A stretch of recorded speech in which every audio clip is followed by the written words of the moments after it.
Jadi masalah demi masalah datang bertubi-tubi, hampir secara bersamaan seperti hilang harapan. Sampai akhirnya restoran harus tutup total, semua karyawan dirumahkan semua karena kita nggak punya uang untuk membiayai mereka lagi. Untuk lepas dari finansial kita yang pernah hancur-hancuran gitu loh. Waktu aku lahir anak kedua kan aku baby blues itu.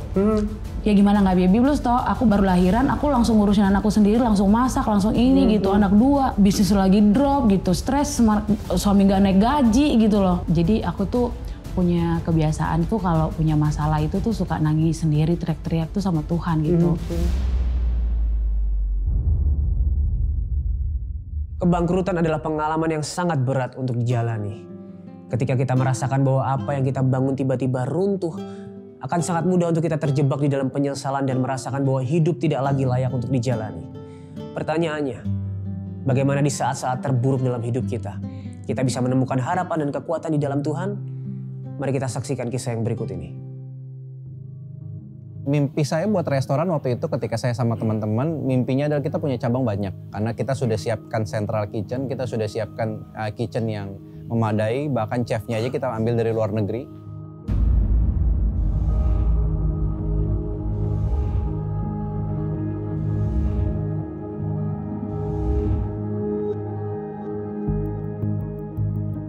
Saya memutuskan untuk memberlakukan PPKM darurat. Pandemi pertama kali masuk Februari itu masuk ke Indonesia dan Maret itu lockdown dan restoran langsung operasionalnya mulai terhendat. Orang yang datang makan ke restoran kami juga mulai berkurang. Ya. Pak, keadaan resto kita sekarang ini sangat sepi. Padahal kami udah berusaha semaksimal mungkin, tapi tetap aja sepi, Pak. Iya, Pak. Gaji karyawan bulan ini juga belum ada, Pak. Gimana ya, Pak? Ya udah, kalian kumpulkan karyawan. Nanti saya mau bicara. Baik, Pak. Ya. Gaji bulan ini, Pak? Ya udah, pokoknya kita bicara aja. Sekarang kalian tolong panggil. Ya. Baik, Pak. Tapi beban operasionalnya mulai tetap jalan. Di sisi lain, karyawan juga perlu digaji.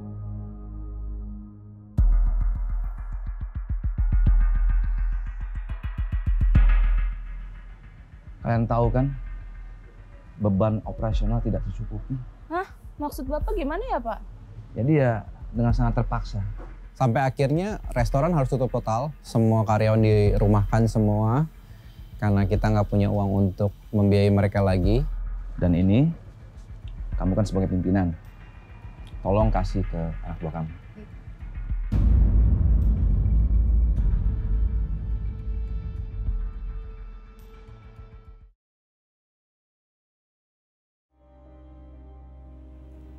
Kan kami sudah bayar melalui agensi. Apa? Agensinya kabur?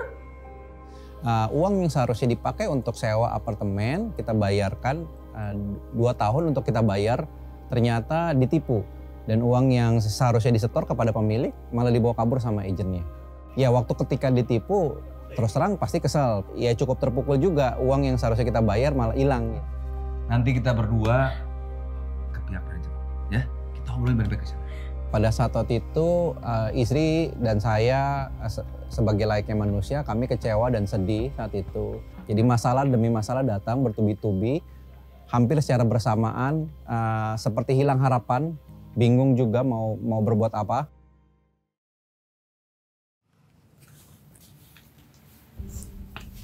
Pak, aku mau ngomong. Ini printan kartu kredit bulan ini, Pak. Pemasukan nggak ada. Sementara kita banyak banget kebutuhan, Pak. Dan utang kita di mana-mana, Pak. Kita harus gimana? Udah, Ma. Papa tahu itu. Di saat itu saya coba menenangkan istri dan saya coba kasih penjelasan kepada istri tentang apa yang kita alami saat itu. Coba Papa dari dulu gak buru-buru keluar dari kerjaan. Kita pasti gak bakal kayak gini, Pak. Ya mana tahu. Kan bencana kayak gini kan nggak ada yang tahu. Negara aja nggak siap. Ya apalagi kita, Ma. Pengusaha kecil kayak gini.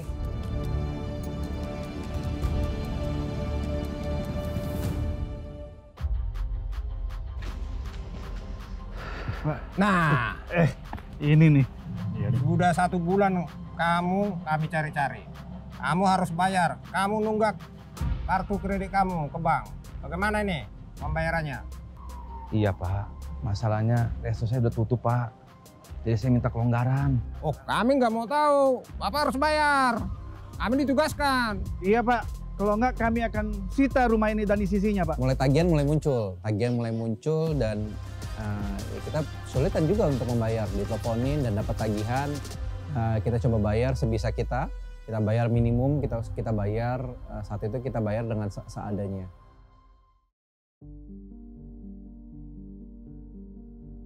Pak, saya datang ke sini itu mau menanyakan pembayaran unit apartemen ini. Karena di manajemen kami, Bapak belum melakukan pembayaran. Sedangkan kami juga harus perlu operasional, Pak. Jadi kalau nanti Bapak dan Ibu tidak ada pembayaran, belum melunasin apartemen ini, jadi tolong untuk mengosongkan unit ini. Karena unit ini memang akan ada yang menyewa lagi. Gitu. Iya Pak, sebenarnya kami sudah membayarnya. Tapi salah satu agensi yang mengurusnya menipu dan membawa kabur uang kami, Pak. Saat ini bisnis kami juga udah bangkrut Pak. Dan resto kami tutup Pak. Ya bingung, artinya tadi uang juga udah pakai kartu kredit, jadi modal juga udah kesedot ke sana semua, pengeluaran uang juga kita masih ketat. Ya kami minta kelonggaran ya Mas. Bersewa untuk per bulan aja Pak. Karena memang kami jujur Pak, nggak sanggup untuk sewa per tahun Pak. Mungkin Bapak bisa kasih kebijaksanaan buat kami ya. Bulanan ya? Gitu, dan pemilik apartemen ya bersyukur dia punya hati yang baik ya untuk kita kasih keringanan. Saya kasih kelonggaran untuk bisa bayar tiap bulan.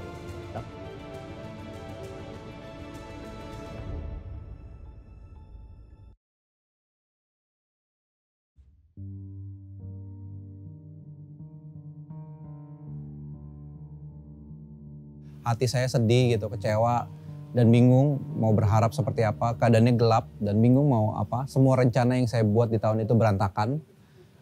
Nggak ada dasar juga untuk saya berharap. Saya menangis setiap hari di kamar. Saya menangis setiap hari karena menangis sih kenapa ini bisa terjadi sama saya gitu. Takut sama masa depan saya sendiri.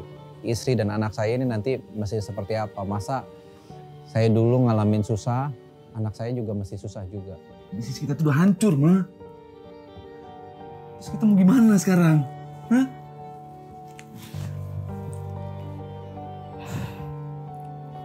Aku tahu Papa lagi sedih. Tapi kita nggak boleh nyerah, bukan? Kita harus tetap semangat.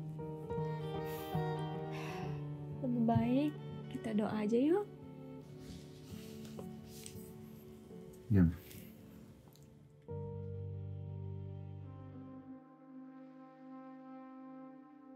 Nah, kedatangan saya di sini mungkin ini nggak seberapa, tapi saya berharap dengan ini Ibu dan Bapak ya, paling tidak terbantu dalam hal keuangan untuk operasional mungkin ya untuk saat ini. Saya nggak pernah publish dan saya nggak pernah minta-minta, nggak pernah bikin status, nggak pernah saya nggak pernah tulis di sosial media, saya nggak pernah minta-minta juga tolong dong, saya nggak pernah seperti itu. Tapi Tuhan izinkan saya untuk saya ngalamin Tuhan. Kalau ya saya serahin ke Tuhan dan Tuhan yang bawa orang-orang ini untuk memberkati hidup saya.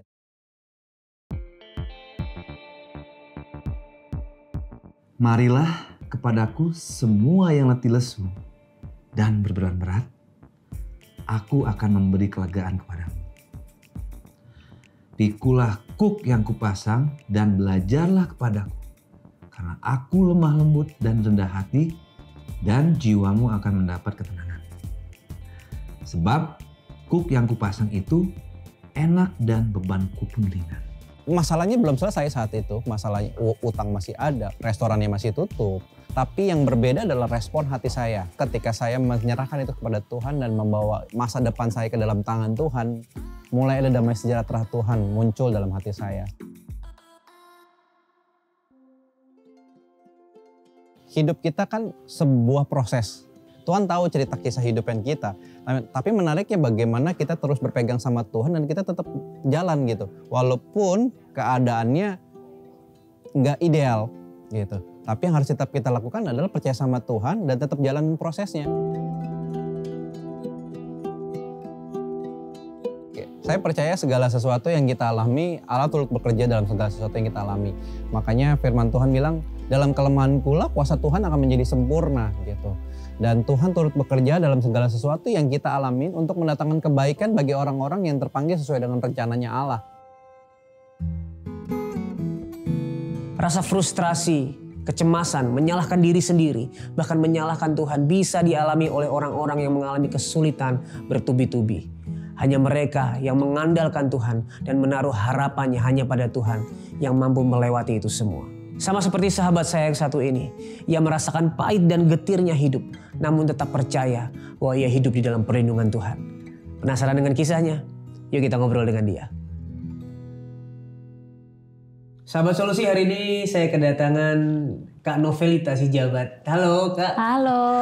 Aku panggilnya apa nih? Soalnya namanya itu terdiri dari beberapa panggilan. Novel, Feli, Lita, Ita. Oh bebas, itu ada panjangannya lagi. Oh ada, apa panjangannya? Novelita Intan Sari Sijabat. Wah, okay. Panjang ya. Oke, baik. Jadi kita panggil Kak Novel aja ya. Oke, so boleh gak sih kenalan dulu kita? Karena Sahabat Solusi mungkin ada yang belum kenal sama Kak Novel. Siapanya seorang Novelita Sijabat ini? Halo, perkenalkan aku Novelita Sijabat, seorang ibu rumah tangga yang saat ini mempunyai 2 orang anak, seorang seorang putra, dan saat ini sedang merintis usaha kuliner masakan Batak bersama suami. Wow. Sebelum merintis usaha kuliner ini, dulunya katanya kerja ya? Iya, kerja. Dulu aku seorang engineer. Wah, terus bisa memutuskan akhirnya membuka usaha kuliner, apakah memang suka masak gitu? Awalnya gimana? Sebenarnya panjang ya ceritanya, dari awal itu kita. Kita punya banyak waktu. Oh iya. Jadi dari zaman kita pacaran, memang udah ada niatan mau buka usaha makanan. Dulu pengen bikin lapo. Oke. Kebetulan mertuaku itu pernah buka usaha lapo di Grogol. Tapi kan seringnya kita menikah kan, akhirnya kita menikah nih. Tuhan langsung kasih rezeki punya anak.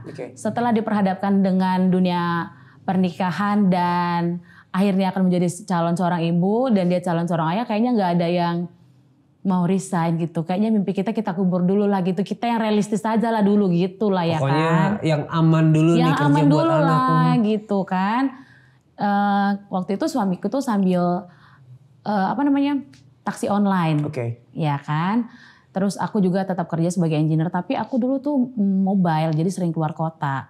Akhirnya setelah aku melahirkan anak yang pertama, ada titik di mana aku tuh kayaknya passionnya berubah gitu loh. Kayak mungkin naluri seorang ibu, salah satunya mungkin penyebabnya adalah kurangnya waktuku bersama anak.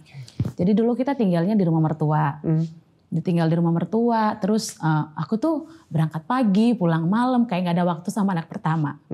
Itu sih tuh kayak aku kayak sampai sekarang itu masih kayak dulu gak ada waktu ya sama anak pertama gitu. Akhirnya memutuskan resign dan aku cari bisnis online karena aku sadar diri aku adalah seorang perempuan yang gak bisa kayak bergantung sama suami secara finansial gitu loh. Jadi kayak aku pengen punya pemasukan sendiri, tapi aku memilih resign. Akhirnya aku cari usaha yang bisa aku kerjain dari rumah, tapi aku menanggalkan seragam engineer-ku. Dengan perdebatan yang panjang pasti dengan orang tua juga. Itu setelah berapa tahun bekerja di dunia engineer?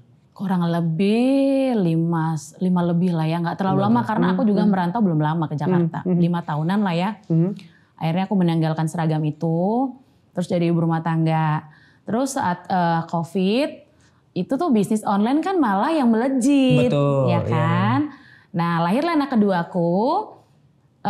Itu di saat kita musim perubahan dari online mulai ke offline, kayak orang tuh mulai bosen dengan handphone, kita mulai sering bertatap muka, orang udah lama dikurung lah ya istilahnya gitu iya ya. Iya kan, udah 2 tahun 3 tahun gitu, udah 3 tahunan dari online tuh sekitar 2021 2021 lah itu kan. Bisnis online ku turun. Suamiku udah 3 tahun bekerja, kebetulan suamiku tuh engineer juga. Nah, Income-nya tidak ada pertambahan karena nggak ada kenaikan gaji dari kantor. Sementara kita banyak ya. Kan waktu itu kita melejit ya zaman online. Kita ada cicilan rumah, cicilan mobil, generasi sandwich juga Pak gitu. Ada tanggungan keluarga gitu kan ya. Nggak ada patokan tapi kita sebagai anak aja gitu loh. Sadar orang tua kita sudah lanjut usia gitu. Terus ya belum lagi ini tuh segala macam gitu kan ya. Kayaknya pusing mau ngapain gitu. Aku kepikiran nih anak kedua itu, aku pengen inilah kayaknya ya kerja lagi lah gitu. Mau nyari kerja lagi lah bla bla segala macam. Ketemu lah, bukan ketemu, adalah teman cerita lah gitu kan. Mereka itu TikTokers gitu, dapat endorsean dari TikTok. Aku sebenarnya tahu endorse itu dari dulu ada di Instagram tapi selebgram namanya. Kalau udah dibilang seleb kan ya elah, gue aja udah sama anak dua, tiap hari begini. Insekuritasnya makin tinggi kan kalau kita jadi ibu-ibu rumah tangga ini. Udah lama gak dandan, tiap hari ngomong anak, kayak mana lo mau jadi selebgram, seleb TikTok, gak kepikiran gitu. Cuman aku lihat-lihat kan, ya kadang-kadang aku gak tahu kan, aku lihat orang-orang yang di TikTok ini kan random-random ya. Betul, lebih random ya TikTok ya. Iya. Siapapun bisa jadi influencer gitu. Betul, tidak menunjukkan kesempurnaannya di depan sosial media gitu kan. Jadi aku buatlah konten yang apa aja yang penting FYP. Sampai di titik kayak aku udah jenuh loh. Ternyata itu konten kreator itu hebat loh. Karena otaknya harus mikir tiap hari. Kita kan harus bekerja dong ya setiap hari kan. Nah titik aku tuh kayak capek bikin konten. Nah aku bikin konten masak-masak tapi suaraku seorang Jakarta lah gitu ya. Kan lebih baku, gak laku. Tapi aku bikin lah konten yang ala-ala orang Medan. Kayak gini lah aku bikin. Aku angkat kakiku makan dan dobi tumbuh pakai ikan teri. Makan aku ya yang makan lah kita Ces gitu-gitu kan. Itu gak sengaja itu. Gak sengaja aja gitu kan. Tapi di situ diputar 1M kontennya. Wow. Di situ lah aku, orang suka ya sama kontenku. Tiba-tiba ada aja selebgram yang nge-follow aku. Ya kita di zamannya kita gak siapa-siapa. Ada selebgram yang kita lihat followersnya banyak.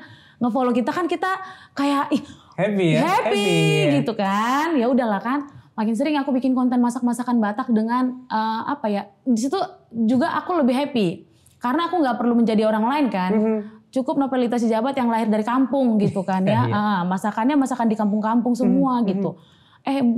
Diputar, mulai dipanggil podcast gitu kan. Terus kumasalah Nani Ura, kubikinlah Nani Ura. Itu apa itu Nani Ura? Nani Ura itu adalah masakan raja-raja Batak zaman dahulu yang itu adalah ikan yang difermentasi. Oke. Ya kan? Terus setiap ku bikin itu, si TikTok ini pun pintar kali diputarnya selalu algoritmanya. Itu gak pernah 1M loh. Lebih, bisa 2, bisa 4M. Setiap itu. Penasaran lah orang-orang kan. Nah kebetulan aku punya bahasa kasih ke teman-temanku masakan. Jadi mereka kalau ke rumah mau berkunjung, aku tanya mau dibuatin apa. Setiap teman-temanku yang datang malah penasaran sama Nani Ura. Karena memang susah kan didapat. Nah kan aku kontenin dong. Nah aku kontenin kan. Dan selalu diputar algoritma. Gitu. Terus orang-orang tuh pada minta dimasakin. Akhirnya ya aku bilang lah sama suami kan, dengan kondisi kita begini ini kayaknya adalah peluang bisnis kita. Aku bilang kayak gitu, kita coba lah ya dari teras rumah ini aja lah dulu gitu kan. Karena kan rumah kami enggak yang besar kali, kalau bikin di belakang rumah itu aja sepeta ya kan, kayak mana lagi masak di belakang. Ya udahlah di teras lah gitu kan. Mau dia membantu. Gitu. Jadi di teras rumah lah awalnya kami membuka usaha itu dan hanya dalam waktu 15 menit sold out 100 pieces. Wow. Nani Ura. Itu hari pertama. Yang pertama. Hari pertama. Iya betul. 3 bulanan kita merintis usaha. Akhirnya kita putuskan juga untuk ngontrak 1 ruko di dekat rumah dengan alasan begini toh. Aku ini kan ngambilnya Nani Ura, ayam andaliman, tidak ada yang non halal. Tapi banyak orang yang penasaran. Kebetulan followers itu kan nasional kan dari ini kan latar belakang kan. Mereka pengen nyoba. Tapi adalah satu followersku yang kebetulan temanku juga lah, teman online lah yang bilang sama aku gini. Aku tuh sebenarnya pengen masak masakanmu. Tapi bagi kami sendok yang kau pakai makan itu kalau kau pakai untuk mencicipi makananmu itu dianggap haram bagi kami gitu. Aku tidak tersinggung dengan itu. Justru itu membuatku belajar bahwa kalau temanku pun berani ngomong itu jujur ke aku, artinya ada orang di luar sana yang tidak aku kenal pun berpikir begitu. Merasakan demikian ya, juga. Itulah aku ceritalah sama suamiku. kayaknya kalau kita terus di depan rumah pasarnya tidak terlalu luas. Meski kita bilang kita ini semua masakannya halal, SOP halal kan banyak, aku bilang begitu.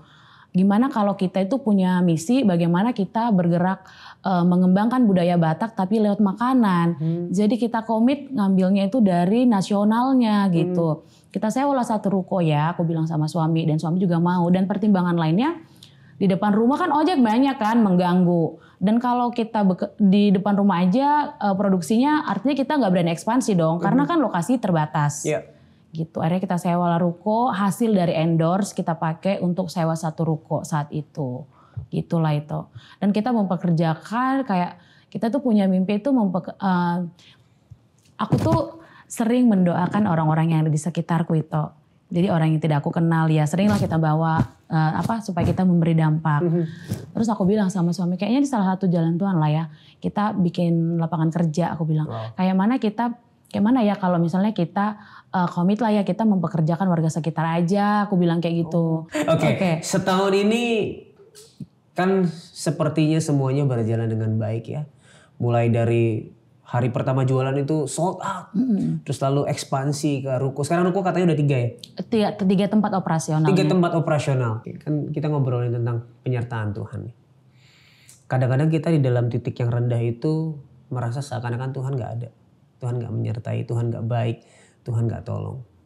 Dan itu membuat kita gak bisa sukacita, gak bisa bersyukur di dalam keadaan yang berat. Gitu. Kakak gimana ngeliat itu? Maksudnya ketika ngalamin hal yang berat, ketika ngalamin hal yang menyesakkan, yang gak enak, bagaimana tetap bisa melihat bahwa Tuhan itu baik? Bagaimana bisa bersukacita, bagaimana bisa bersyukur? Yang pertama itu memang ini ya Tok, nanya dulu sama dia sih. Jadi aku tuh punya kebiasaan itu kalau punya masalah itu tuh suka nangis sendiri, teriak-teriak tuh sama Tuhan gitu.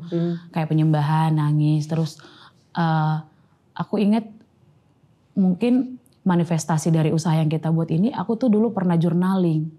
Aku ingat sekali untuk lepas dari finansial kita yang pernah hancur-hancuran gitu loh.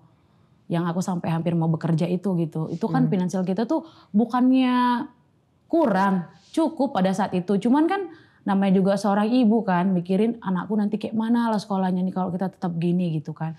Di situ aku journaling, nangis gitu kan. Di situ aku melihat kayak Tuhan, aku tuh selalu terngiang ini loh. Iman itu hanya sekecil biji sawi gitu. Itu kan kecil kali loh. Aku sering bilang sama Tuhan, kecil kali loh biji sawi itu Tuhan. Masa sih aku nggak punya? Masa sih aku nggak percaya samamu? Masa sih kau nggak memberkati aku? Tuh sering. Aku sering sampai sekarang tuh masih kalau ada masalah tuh masih gitu. Masih sering. Jadi aku melihat itu kayak Tuhan tuh kalau cuma uangnya kau minta, kecil kalinya sama aku. Ya udah kau setia aja gitu loh. Itu sih. Itu yang paling sulit.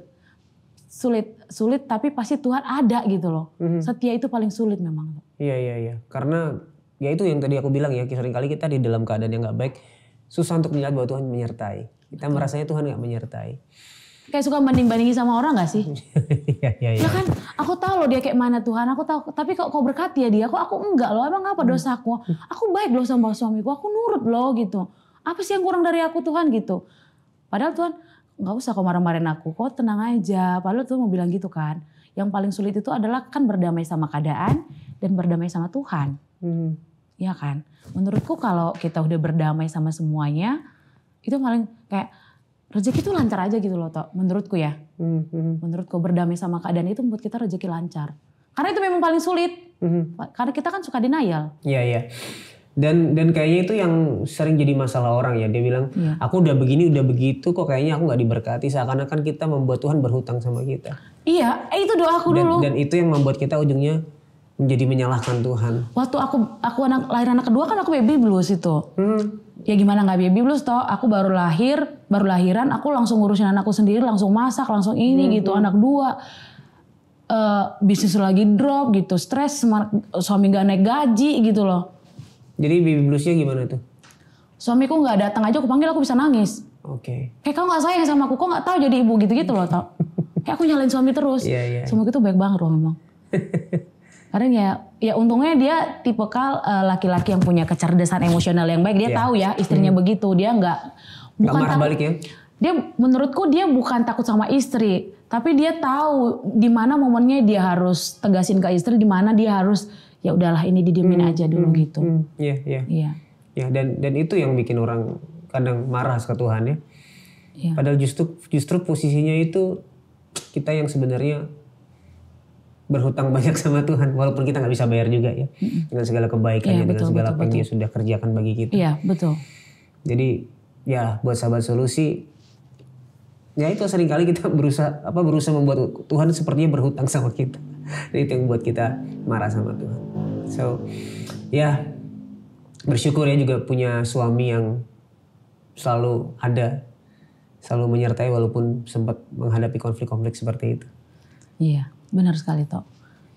Ya mungkin aku tambahin juga ya.